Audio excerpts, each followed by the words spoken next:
Assalamualaikum warahmatullahi wabarakatuh. Saya Aisyah Afif akan membacakan materi tentang pemilihan kepala daerah dan wakil kepala daerah. Yang pertama, latar belakang. Pilkada diselenggarakan oleh Komisi Pemilihan Umum Daerah.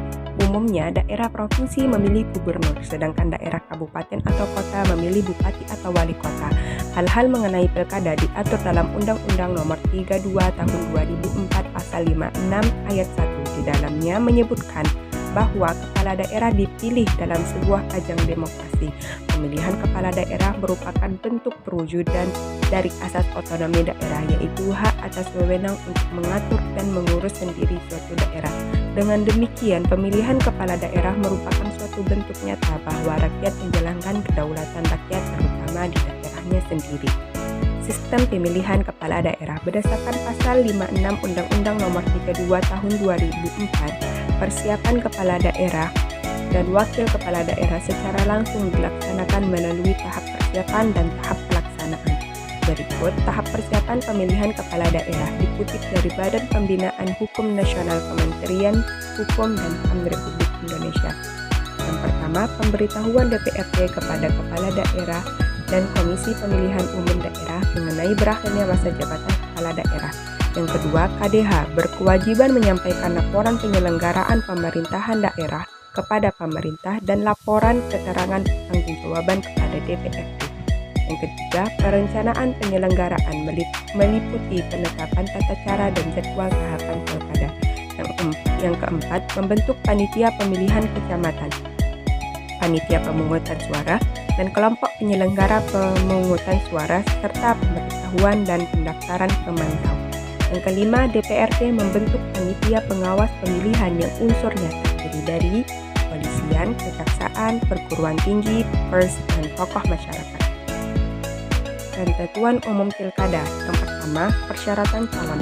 Kandidat harus memenuhi kriteria usia, pendidikan, dan tidak memiliki catatan kriminal. Mereka juga harus memenuhi syarat kesehatan dan kejiwaan. Yang kedua, masa jabatan. Masa jabatan kepala daerah adalah 5 tahun. Setelah 1 periode, mereka dapat menjalankan diri kembali untuk 1 periode lagi. Yang ketiga, pemilihan langsung. Pemilihan kepala daerah dilakukan secara langsung oleh rakyat melalui pemungutan suara. Sistem ini memungkinkan warga untuk memilih pemimpin yang mereka inginkan. Sistem kepartaian. Sistem kepartaian dalam pemilihan kepala daerah di Indonesia memainkan peran sentral dalam memastikan pelaksanaan demokrasi lokal yang representatif. Dasar hukum sistem ini adalah Undang-Undang Nomor 10 Tahun 2016 tentang Pilkada, yang mengatur mekanisme pencalonan melalui partai politik atau gabungan partai politik serta memungkinkan pencalon jalur perorangan dengan syarat tertentu. Kandidat yang maju melalui partai politik harus memperoleh dukungan minimal 20% kursi dari DPRD atau 25% suara sah hasil pemilu legislatif terakhir di daerah tersebut. Jika suatu partai tidak memenuhi syarat minimal, beberapa partai dapat bergabung untuk mencalonkan kandidat. Alternatifnya, jalur perorangan memungkinkan kandidat maju dengan dukungan tanda tangan dan fotokopi dari 6,5% hingga 10% jumlah pemilih di wilayah tersebut. Tantangan utama sistem kepartaian dalam pilkada adalah pragmatisme politik yang membuat partai cenderung memilih kandidat berdasarkan popularitas dan elektabilitas dibanding kualitas atau visi jangka panjang. Selain itu, politik uang sering muncul dalam proses pencalonan dan kampanye yang dapat mencederai nilai demokrasi. Partai juga seringkali kurang melakukan kaderisasi yang berkelanjutan sehingga bergantung pada tokoh-tokoh populer di luar struktur partai. Meski begitu, sistem ini tetap memberikan dampak positif seperti memperkuat demokrasi lokal, meningkatkan partisipasi masyarakat, dan menjadi saluran aspirasi politik yang formal. Namun dampak negatifnya juga signifikan, terutama jika partai hanya memprioritaskan kepentingan elit atau kelompok tertentu tanpa memperhatikan kebutuhan masyarakat luas. Untuk mengatasi tantangan ini diperlukan perbaikan seperti penguatan transparansi dalam proses pencalonan, penggalangan dana yang bersih, pengawasan yang lebih ketat oleh KPU dan Bawaslu, serta penguatan kaderisasi partai agar mampu menciptakan calon pemimpin berkualitas. Dengan pembenahan ini, sistem kepartaian dalam pilkada diharapkan dapat menghasilkan kepala daerah yang tidak hanya kompeten, tetapi juga berintegritas dalam menjalankan tugasnya. Calon perorangan atau independen pilkada. Calon independen dalam pilkada adalah calon kepala daerah yang mencalonkan diri tanpa dukungan dari partai politik. Sebagai syarat, calon independen harus mengumpulkan dukungan masyarakat dalam bentuk fotokopi KTP atau surat keterangan dari penduduk. Jumlah dukungan yang dibutuhkan bergantung pada jumlah penduduk di daerah tersebut dan harus memenuhi persentase tertentu dari jumlah pemilih yang terdaftar.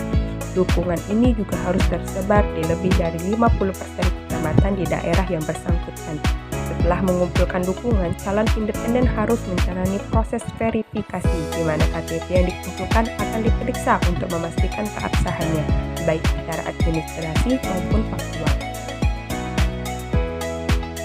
Pidana pilkada. Berikut beberapa tindak pidana pilkada. Yang pertama, pemberian atau penerimaan suap untuk mempengaruhi hasil pilkada adalah tindak pidana. Saksinya, pemberian suap dapat dipidana penjara paling lama 4 tahun dan denda maksimal 48 juta. Terdapat dalam pasal 71 UU Pilkada dan pasal 2 UU nomor 20 tahun 2001 tentang pemberantasan tindak pidana korupsi. Yang kedua, menyebarkan berita palsu, fitnah, atau informasi yang menyesatkan yang bertujuan merugikan pihak lain dalam pilkada. Sanksinya denda hingga 100 juta dan penjara hingga 3 tahun. Yang ketiga, memalsukan identitas untuk dapat memilih di pilkada dengan cara ilegal seperti penggunaan identitas palsu. Sanksinya penjara 5 tahun atau denda maksimal 60 juta. Peraturan Pemerintah Nomor 6 Tahun 2005. Penyelenggaraan pilkada berdasarkan PP Nomor 6 Tahun 2005 mengatur tata cara pemilihan kepala daerah secara langsung oleh rakyat. Berikut adalah poin-poin singkatnya. Yang pertama, penyelenggara pilkada. Komisi Pemilihan Umum atau KPU bertanggung jawab atas penyelenggaraan pilkada mulai dari persiapan, pencalonan, kampanye, pemungutan suara hingga perhitungan suara.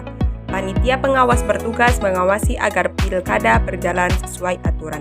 Yang kedua, pencalonan. Calon kepala daerah dapat diajukan oleh partai politik atau calon independen dengan syarat tertentu seperti usia minimal 30 tahun dan tidak memiliki masalah hukum. Yang ketiga, kampanye. Setiap calon dapat melakukan kampanye untuk mempromosikan diri dan visi misinya dengan aturan yang memastikan kampanye bersih dan adil. Yang keempat, penghitungan suara dan penetapan pemenang. Setelah pemungutan suara, hasil suara dihitung.